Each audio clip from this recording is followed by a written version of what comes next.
Budget સત્ર પહેલા PM મોદીએ પત્રકારો સાથે કરી વાત. કહ્યું, સરકાર માટે રિફોર્મ, પરફોર્મ અને ટ્રાન્સફોર્મ મહત્વના. હવે સમય વિક્ષેપ કરવાનો નહીં, પરંતુ ઉકેલનો હોવાનું જણાવ્યું. સાથે જ ઉત્પાદકોને EU સાથે થયેલ ડીલનો ફાયદો લેવાનું કર્યું સૂચન.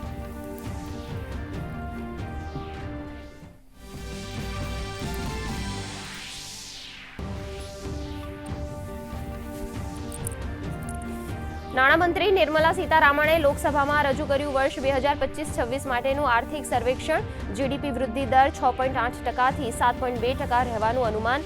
16 જાન્યુઆરી 2026 સુધીમાં ભારતનો વિદેશી હુંડિયામણ ભંડાર વધીને $701.4 અબજ થયો.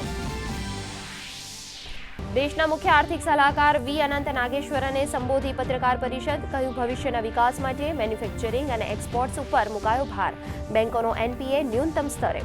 AI માટે એક અલગ ચેપ્ટર. AI ટેકનિકમાં રોકાણ વધવાથી પોર્ટફોલિયો રોકાણમાં થયો ઘટાડો.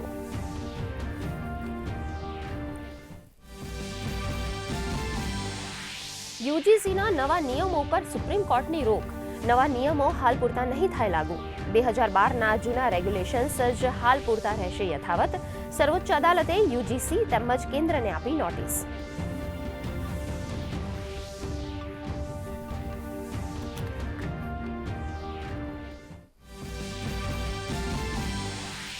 મહારાષ્ટ્રના નાયબ મુખ્યમંત્રી અજિત પવારનો પાર્થિવ દેહ પંચમહાભૂતમાં વિલીન. કેન્દ્રીય ગૃહમંત્રી અમિત શાહ, નીતિન ગડકરી, રાજ્યના મુખ્યમંત્રી દેવેન્દ્ર ફડણવીસ સહિત અન્ય નેતાઓએ અર્પી પુષ્પાંજલિ. મહારાષ્ટ્રમાં શોકની લાગણી.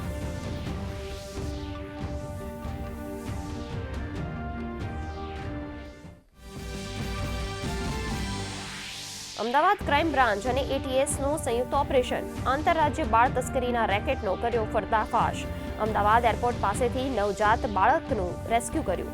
3 આરોપીઓ ઝડપાયા. આરોપીઓએ હિંમતનગરથી નવજાતને ખરીદીને કરી હતી તસ્કરી.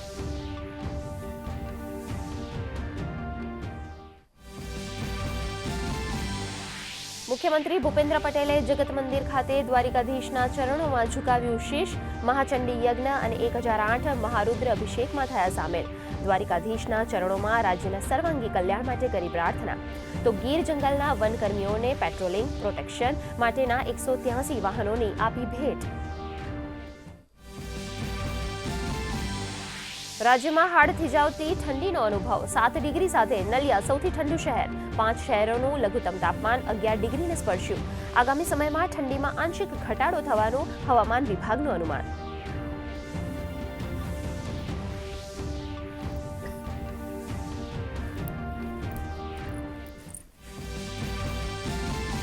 સોના ચાંદીમાં આગ ઝરતી તેજી યથાવત. ચાંદી 24,000 ઉછળીને 4,09,800ના સર્વોચ્ચ શિખરે.